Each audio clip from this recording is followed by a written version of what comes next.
Hello दोस्तों, आज की इस वीडियो में हम डिस्कस करेंगे चैप्टर नंबर 4। तो चलिए लिखते हैं।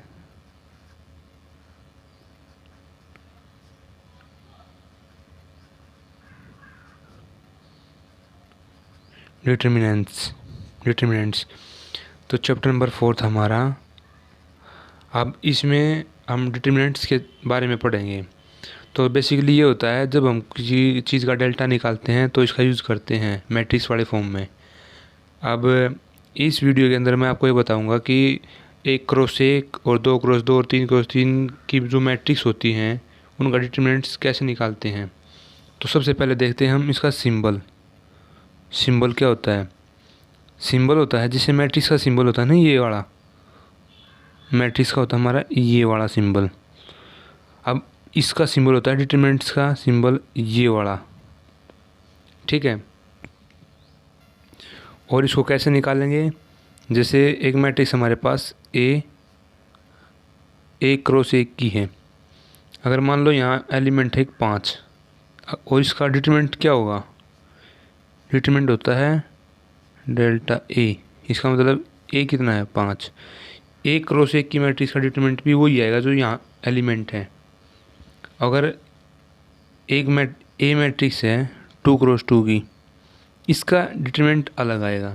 जैसे मैं आपके करके दिखा दूँ। जैसे हमारे पास ये मैट्रिक्स होती है, इसके एलिमेंट होते हैं A11 A12 A21 A22। इन दोनों को गुणा कर दो आपस में, माइनस में इन दोनों को, उसको वो आएगा हमारे पास डेल्टा ये वाला। जैसे एक एग्जांपल लूँ मैं, बुक का ये है फर्स्ट एग्जांपल। बुक का ये हमारे पास ये एक मैट्रिक्स थी हमारे पास, ये 1 है यहाँ। इसका डिटरमिनेंट निकालना है हमको। तो क्या करेंगे? सबसे पहले करेंगे हम दो, इसको गुणा करेंगे, जिसमें बता रखा है ना, इन दोनों ही गुणा करेंगे। 2 गुणा 2, माइनस का निशान, इसकी और इसकी गुणा करेंगे। ये आ गया हमारे पास 4 और -4 और माइनस का यहाँ +4, यहाँ हो गया 8। तो ऐसे निकलेगा डिटरमिनेंट 2x2 की मैट्रिक्स का। अब निकालते हैं जो मेन चीज़ हमारे पास, डिटरमिनेंट मैट्रिक्स 3x3 की। देखो, सबसे इम्पोर्टेंट बात हमारे यहाँ पे, मैं ये लिख लूँ एक बार। तो ये लिख दिया मैंने। अब इसका डिटरमिनेंट निकालने के लिए हमको कोई भी एक रो या फिर एक कॉलम उठाना पड़ेगा, उसके ज़रिए हम निकाल सकते हैं इसका डिटरमिनेंट। तो जैसे अब हमको निकालना है इसका डिटरमिनेंट 3x3 की मैट्रिक्स है। आप मान लो कि ये वाला है, जैसे इस वाले के एलिमेंट के हिसाब से हम निकालेंगे। तो यहाँ आएगा A11, इसके हिसाब से निकालेंगे।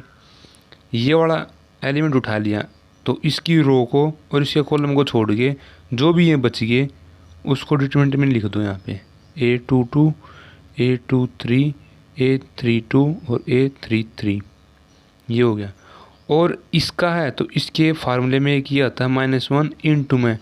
ये एलिमेंट कौन से हैं? A11, तो 1 जो यहाँ लिख रखा है ना, 1 पोजीशन इसकी, ये इसकी पावर में आएगा, -1 की पावर 1 1, ये हो गया। फिर आएगा प्लस का निशान, फिर लेंगे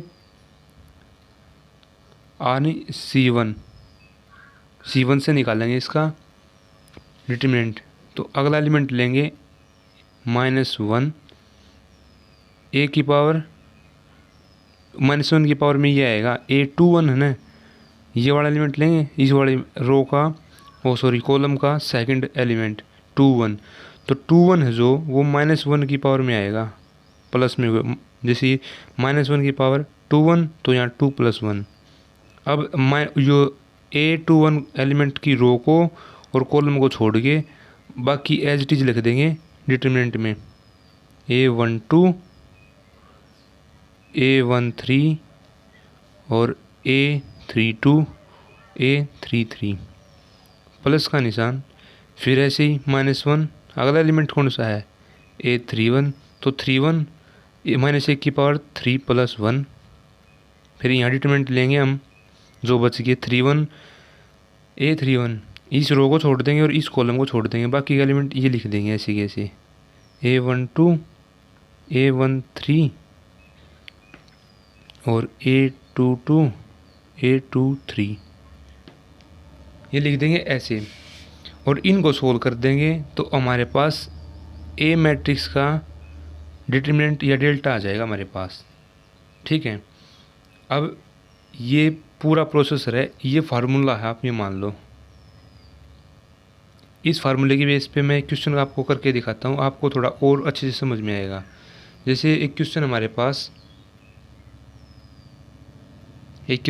पास कि ए मैट्रिक्स है कोई, मतलब डेल्टा है, डिटरमिनेंट है एक मैट्रिक्स का सिंबल अलग होता है, डिटरमिनेंट का अलग होता है, इसका निकालना डिटरमिनेंट ये वाला है। अब इसका निकालना डिटरमिनेंट, तो क्या करेंगे हम, सबसे पहले आपको जहाँ तक भी पॉसिबल हो उसके ना, जो जिस एलिमेंट मतलब जिस रो में या कॉलम में जीरो हो ना, उससे शुरू करेंगे हम डिटरमिनेंट निकालना, ताकि हमारी जो इक्वेशन है वो आसान हो जाए। अब देखो, जैसे ये वाला है, ये कुछ भी है एलिमेंट, अगर ये जीरो तो मल्टीप्लाई होकर जीरो हो जाएगा, ये मल्टीप्लाई है आपस में, यहाँ भी और यहाँ भी।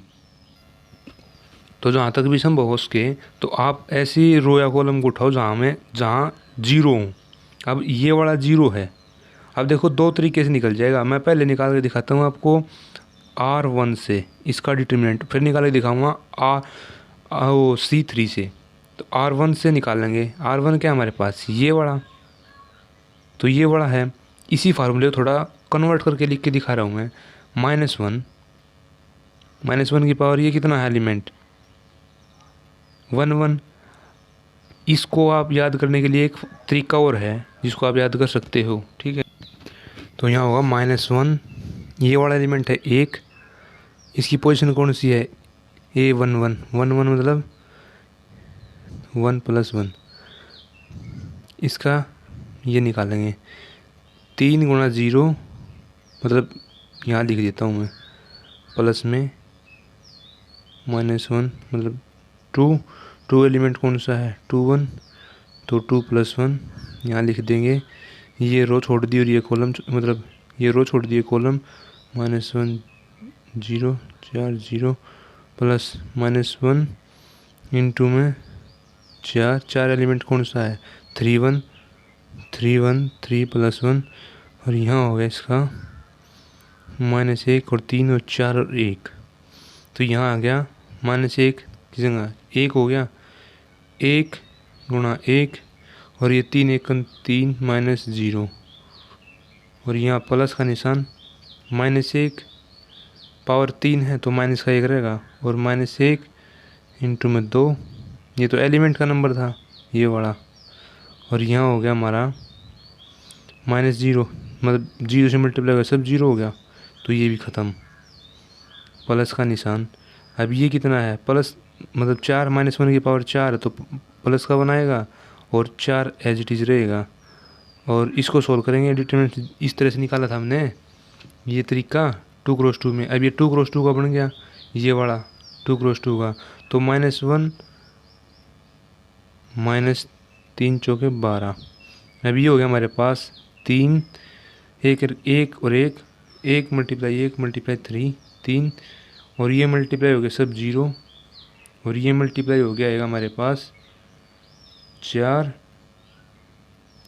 3 मतलब 4 और -13, तो वो यहाँ गलती होगी, सॉरी, ये लिया तो ये 3 0 और 1 0 आएगा यहाँ पे, तो 3 0 0 होगा, तो ये भी 0 हो गया। अब 13 चौके 52 और माइनस का निशान। अब एक तो आंसर आया ये वाला हमारे पास डेल्टा ए। अब इसी को अगर मैं C3 से निकाल के देखूं, अब मैं निकाले देखूं C3 से, यहाँ करके देखूं मैं C3 से निकाल के देखूं, ये वाला हमारे पास C3 क्या हमारे पास ये 4। अब एक तरीका और है, ये जो -1 है ना, ये -1 की पावर इसकी पोजीशन यहाँ भी, तो सिंपल एक तरीके से हम याद रख लेंगे, ये वाला एलिमेंट इसके लिए प्लस, यहाँ माइनस के लिए प्लस, और फिर इसके लिए ही प्लस, यहाँ माइनस, इसके लिए प्लस, और ये वाला है इसके लिए मान लेंगे, हम मान लेंगे, मतलब -1 लिखने की ज़रूरत नहीं पड़ेगी, हम सिर्फ मान लेंगे और निशान लगा देंगे सिर्फ, और ये होगा माइनस का, और ये होगा प्लस का, और ये होगा माइनस का। ये निशान कैसे माने हैं, जैसे ये एलिमेंट इसकी पोजीशन कौन सी A22 है, तो -1 की पावर 2 + 2 मतलब 4। तो जब -1 की पावर अगर इवन होती ना, -1 की पावर अगर इवन हो तो हमेशा 1 आएगा, और -1 की पावर अगर ओड हो तो हमेशा माइनस आएगा। ये बात है, ये कॉन्सेप्ट है। तो इसी तरह से देखते हैं हम C3 में। C3 ये वाला हमारे पास, अब जैसे ये वाला है 4 0 0, C3 ले लिया हमने, तो -1 की पावर प्लस, मतलब 1 लगाने की ज़रूरत नहीं, 1 इससे मल्टीप्लाई हो गया, सेम यही एलिमेंट रहेगा और प्लस का निशान आएगा, तो कोई फ़र्क नहीं पड़ेगा इस पे 4 पे। अब ये वाला, ये रो छोड़ दिया हमने और ये कॉलम छोड़ दिया, तो यहाँ आया हमारा -1 3 4 और 1। इसी तरह से करेंगे प्लस 0 मल्टीप्लाई, कुछ भी हो चाहे वो 0 ही होना है, -1 चाहे उसकी पावर ओड आए चाहे इवन आए वो 0 होगा, और यहाँ भी तीसरा एलिमेंट 0, तो अगर यहाँ भी कुछ भी करेंगे हम प्लस या माइनस, अगर मल्टीप्लाई 0 हो गया तो समथिंग सब कुछ 0 है, तो ये भी 0 आ गया और ये भी 0 आ गया, और ये आया हमारे पास 4 ब्रैकेट -1 और 3 चौक 12, ये बच गया 4 माइनस के 13, तो यहाँ कितना आया -13 चौक 52। ये आंसर। एक तो तरीका था ये सिंपल ये, और एक तरीका था ये बड़ा, ये हमको लिख के सोल्व करने पड़े। इस बात से मैं सिर्फ ये समझाना चाह रहा हूँ आपको कि आपको सबसे ज़्यादा पहले ये देखना है कि किस रो या कॉलम में 0 हैं, 1 0 या 2 0, आपको उसी से सोल्व करना है, उससे थोड़ा आसान रहेगा।